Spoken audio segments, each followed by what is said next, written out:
Ayant testé le S7 Flash Dry, je peux vous dire que sur le S9 Artis, il n'y a rien à voir. Bienvenue sur ma chaîne YouTube pour la présentation. À l'intérieur du carton, vous allez retrouver bien évidemment le Tineco S9 avec sa base de rechargement, son Tineco détergent, son rouleau de nettoyage supplémentaire, sa brosse pour pouvoir nettoyer les poils ainsi que le tuyau du Tineco, son filtre HEPA et pour finir, sa notice d'utilisation. Avec son nouveau réservoir d'eau propre d'1 litre qui lui permet d'avoir un maintien au sol plus résistant, ce qui facilite l'élimination des saletés en un seul passage. Puis ensuite, nous avons le réservoir d'eau sale qui a une capacité de 750 ml. Donc nous avons la partie liquide et au niveau du bloc noir, la partie solide. Pour vérifier si la capacité du réservoir d'eau propre indiquée par la marque est correcte, je vais le remplir d'une bouteille d'eau d'1 litre.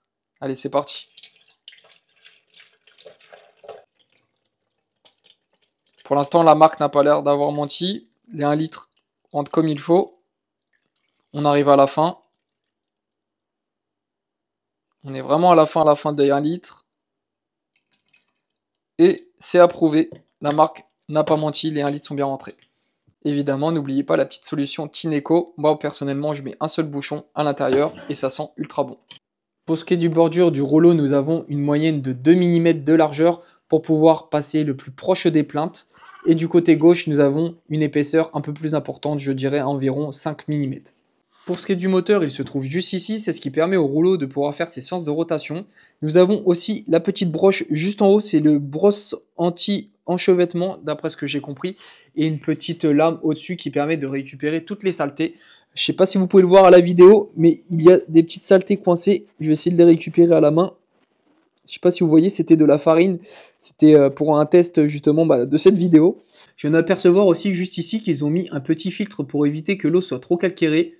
C'est un petit détail que personne ne montre, mais c'est vrai que ce tuyau, quand il est plié à 180 degrés, il faut voir aussi la résistance de craquure pour éviter toute fuite. Il y a une des nouveautés aussi qui a bien changé, c'est l'écran qui se trouve maintenant juste ici au niveau de la poignée. Donc on a une meilleure prise en main. Avant il se trouvait à peu près vers ici, vers cette zone. C'est vrai qu'il est plus pratique par rapport à la vision de notre œil. Pour les modes, ça n'a pas changé. Vous avez toujours le mode auto, le mode max et le mode succion. C'est parti, nous allons tester l'efficacité de ce Tineco S9 sur sol dur. J'ai un carrelage blanc, donc normalement toutes les traces devraient bien se voir. Et c'est parti, on va le mettre à l'épreuve avec la brosse de ma copine. Donc on va mettre, je sais pas si vous voyez, elle a les cheveux blonds. On va mettre une petite touffe de cheveux. Ensuite, on va l'accompagner des chips Bretz. Donc ça, c'est assez compliqué aussi pour les robots laveurs, plutôt pour les balais vapeur à aspirer. Je vais éviter d'en mettre trop non plus. On va pas le mettre à l'épreuve non plus trop fort pour commencer. On va mettre aussi de la farine, un peu de farine, juste ici dans les joints pour voir s'il va bien aspirer au niveau des joints. Et après, on va mettre du liquide.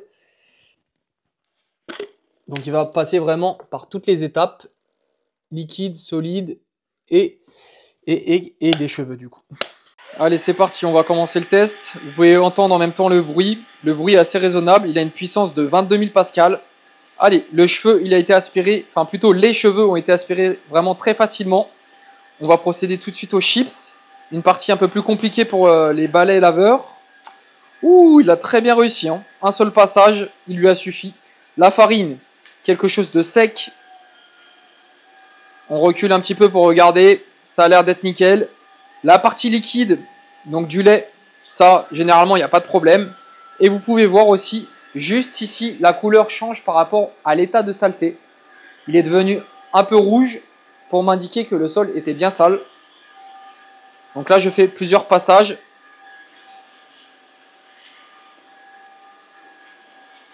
Pour ce qui est des cheveux, il n'a vraiment aucun problème avec sa puissance de 22 000 pascal, ça lui fait vraiment pas peur.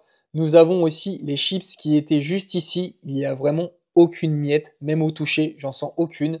Après, on a la farine qui est bien partie, sauf dans les joints. Ça a eu un peu de mal à nettoyer dans les joints, c'est un peu dommage, mais bon, on ne peut pas lui en demander non plus trop, hein. Et après, nous avons le lait, ça c'est trop facile aussi pour lui, tout ce qui est liquide, il n'a aucun problème pour ça. Pour ce deuxième test, nous allons vérifier pour savoir si l'aspirateur vient bien au rebord des plaintes. Il me semble, comme je vous l'ai dit au début de vidéo, il va à 2 mm des plaintes. Donc on va faire tout de suite l'essai en mettant du poivre.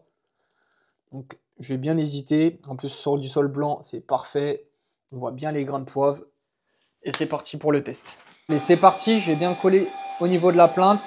Là, je suis vraiment au plus proche. Allez, on lance l'aspirateur.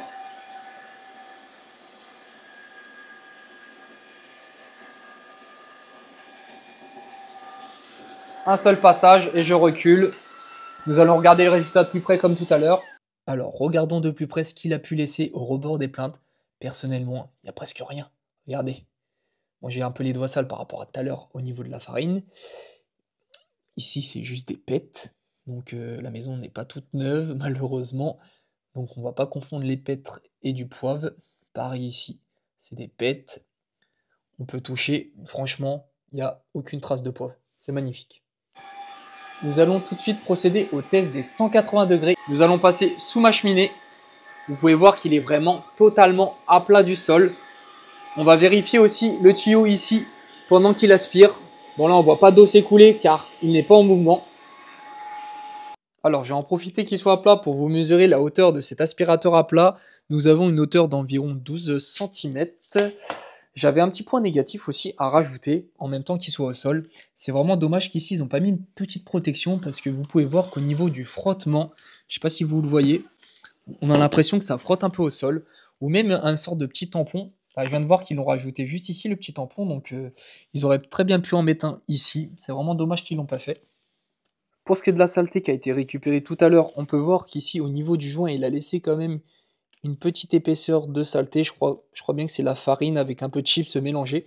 On peut voir aussi qu'il a pris une petite couleur sur le rouleau. Je pense que ça va partir au moment du nettoyage et du séchage. On regarde le tour du rouleau. Il me paraît quand même propre et bien nettoyé. On va en même temps en profiter pour regarder justement en dessous le réservoir d'eau propre, comment ça se passe. Donc là, il a bien récupéré les saletés. C'est dommage que ça reste coincé après de la farine. C'est une matière sèche, donc dès qu'on le met en contact de l'eau, ça sèche vraiment super rapidement. Et j'avais un petit point négatif qui est vraiment très important pour moi. C'est vraiment dommage qu'ils n'ont pas laissé le bandeau lumineux qui permettait de voir toutes les saletés en surface. Là, on n'a vraiment plus aucune lumière, donc on aspire un peu à l'aveugle. Moi, mon point fort sur les anciens aspirateurs, c'était vraiment de passer l'aspirateur dans le noir car on voyait vraiment toute saleté sur surface.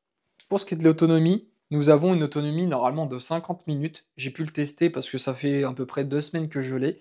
Et c'est vrai que les 50 minutes, il les respecte vraiment totalement, je dirais même un peu plus. J'ai passé 1 heure presque sans le recharger. Le seul problème, c'est que le réservoir d'eau propre et d'eau sale, vous allez devoir le changer environ 2 fois sur les 1 heure. Donc c'est assez raisonnable, 2 fois. Comme je vous l'ai dit, il y a 1 litre d'eau et 750 ml d'eau sale. Donc c'est assez raisonnable.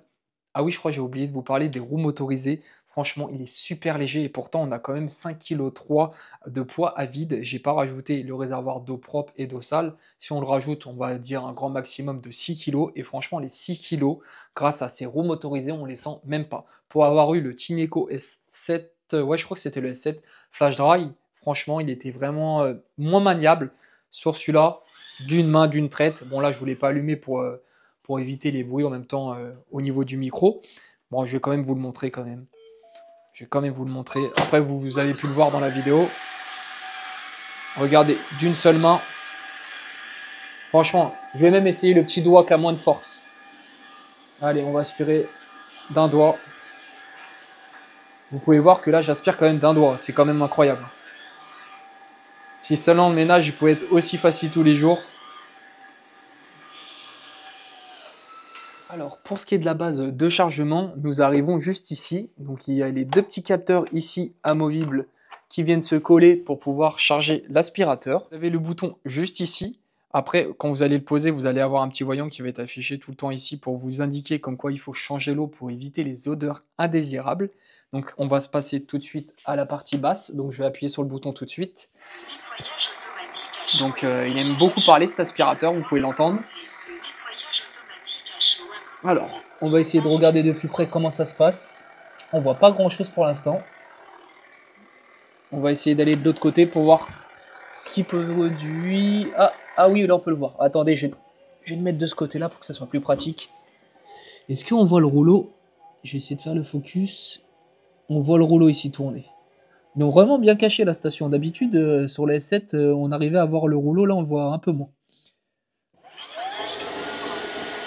Vous pouvez entendre la puissance de séchage. Non, là, je crois qu'il va venir nettoyer le tuyau aussi. Alors là, il est en train de nettoyer le tuyau. Vous pouvez entendre. C'est le tuyau qui se trouve juste ici. Je vous confirme qu'il sèche bien son rouleau à environ 80 degrés. Donc, c'est un séchage à l'air. Donc ça va pas être totalement bouillant au toucher. Ah, quoique c'est vrai que cette partie-là, elle est chaude. Je vais essayer de vous trouver un accessoire pour mesurer ça. J'ai été chercher ça comme accessoire. Je sais pas si ça le fait. Je crois que c'est pour planter dans la viande. Je vais essayer de l'insérer au niveau du rouleau. Attendez. Donc là, je l'ai mis dans le rouleau. Ah, la chaleur augmente. On va voir si les 80 degrés, je sais pas si ils vont être affichés avec ceci. Pour l'instant, ça augmente. 36, ah mince. 40, on est déjà pas mal, hein. 40, ah ouais. Ah, ça monte bien. 44. Ah, ça monte encore. Bon, il doit quand même aller jusqu'à 80 degrés. Après, c'est 80 degrés d'air. Donc, le temps que l'air sorte et qu'elle arrive au rouleau, elle est un peu plus fraîche quand même, l'air. J'ai coupé, je suis vraiment désolé. Mais on est monté jusqu'à 72 degrés. Ah, ça redescend, malheureusement. Je vais essayer de toucher après à la fin le bâton pour voir si c'est chaud. Ah, on remonte. On remonte. 73. Ah là là. Ah. La marque a promis 80 degrés. On va peut-être les avoir là en vidéo. Ah, il est monté jusqu'à 75. Il ne veut pas les dépasser. Hein. En tout cas, 75, c'est vraiment proche des 80. Franchement, on peut dire que la marque a bien approuvé ce test. Je tiens à remercier quand même la marque Tineco de m'avoir envoyé leurs produits, car sans eux la vidéo n'aurait pas eu lieu, car c'est un produit qui est vraiment assez cher. Nous sommes sur une base, je crois, de 800,99 € quand même, donc c'est pas rien, mais franchement il est vaut. Niveau qualité, vous pouvez voir qu'il n'y a rien à dire, il est vraiment très beau niveau design. Après, ce que je reproche, c'est d'avoir enlevé cette petite lumière qui était vraiment très pratique au niveau du passage, au niveau du sol. On voyait vraiment tous les défauts. Moi personnellement, mon kiff, c'était de passer l'aspirateur dans le noir. On voyait les traces de cheveux, les poils de chien, on voyait vraiment tout. Là, ils l'ont enlevé. Après, je pense qu'ils l'ont enlevé parce que c'est le fait d'avoir mis la station d'eau juste ici. Donc, l'eau, électricité, c'est pas très pratique. Mais il y a moyen de mettre une petite bande lumineuse juste ici. Je pense que c'est possible. J'espère qu'ils regarderont ma vidéo et qui m'écouteront pour le prochain aspirateur. Et comme vous le savez aussi, c'est pas souvent que je fais des vidéos longues, donc vous pouvez le voir peut-être que j'ai pas été trop à l'aise dans la vidéo. N'hésitez pas à me le faire ressentir dans les commentaires. Et si aussi vous avez des questions sur cet aspirateur, dans les commentaires, vous me posez aussi les questions. Aussi le petit j'aime pour me soutenir, hein. On est au début de la chaîne YouTube dans les produits tech. J'espère pouvoir tester d'autres produits. Et en tout cas, je vous souhaite une très bonne soirée parce que là, il est 23h10 à l'heure où je vous tourne cette vidéo. Et nous, on va aller se coucher. Allez, ciao!